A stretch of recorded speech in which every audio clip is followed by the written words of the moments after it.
முழங்கு சங்கே முழங்கு.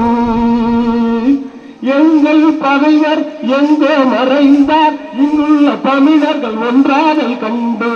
எங்கள் பகைவர் எங்கோ மறைந்தார் இங்குள்ள தமிழர்கள் ஒன்றாதல் கண்டு. சங்கே முழங்கு சங்கே முழங்கு. பொங்கு தமிழர்க்கு இன்னல் விளைத்தால் பொங்கு தமிழர்க்கு இன்னல் விளைத்தால் சங்காரம் நிஜம் என்று சங்கே முழங்கு. சங்காரம் நிஜம் என்று சங்கே முழங்கு. சங்கே முழங்கு சங்கே முழங்கு. திங்களனும் செம்பருதி தன்னோடும் திங்களனும் செழும்பருதி தன்னோடும் விண்ணோடும் உடுக்கலோடும் மங்கு கடலோடும் தமிழோடும் பிறந்தோம் நாங்கள். மங்கள் கடலோடு பிறந்த தமிழோடு பிறந்தோம் நாங்கள்.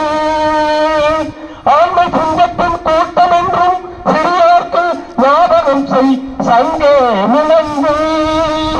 சங்கே முழங்கு சங்கே முழங்கு. வெண்கொடுமை சாக்காட்டில் விளையாடும் தோல்கள் வெற்றி தோல்கள். கங்கையை போல் காவிரி போல் கருத்துக்கள் ஊறும் உள்ளம் எங்கள் உள்ளம் எங்கள் உள்ளம். செங்குருதி தமிழ் கமழ்ந்து வீரம் செய்கின்ற தமிழங்கள் மூச்சா தமிழ் எங்கள் மூச்சா. சங்கே முழங்கு சங்கே முழங்கு.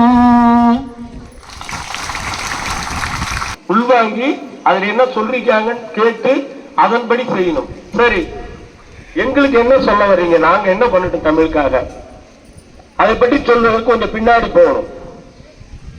எத்தனை சங்கம் வளர்த்தாங்கன்னு சொன்னோம், எத்தனை சங்கங்கள் வைத்து தமிழ் வளர்த்தார்கள் சொன்னோம். 3 சங்கங்கள். முதல் சங்கம் நடந்த இடம் கடல் அழிச்சிருச்சு. 2ஆம் சங்கம் நடந்த இடம் கடல் அழிச்சிருச்சு. இப்ப 3ஆம் சங்கம் நடந்த இடம் தான் மதுரை இருக்குது. இந்த சங்க காலத்திலேயே அது எத்தனை வருஷம் முன்னாடி தெரியுமா?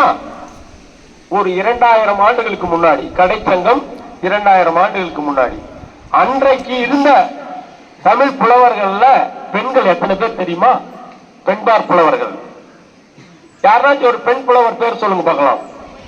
ஔவையார் மிகச்சிறப்பு, ஔவையார். அப்புறம் வேலுநாச்சியார் புலவர் இல்ல, கவிஞர் இல்ல, அதை பத்தி பேசலாம். வேலுநாச்சியாரை பத்தி கடைசியா. உக்கூர் மாசாத்தியார் மிகச்சிறப்பு. கை தட்டுங்கலாம், கை தட்டுங்க. உக்கூர் மாசாத்தியார் என்ன சொன்னாங்க?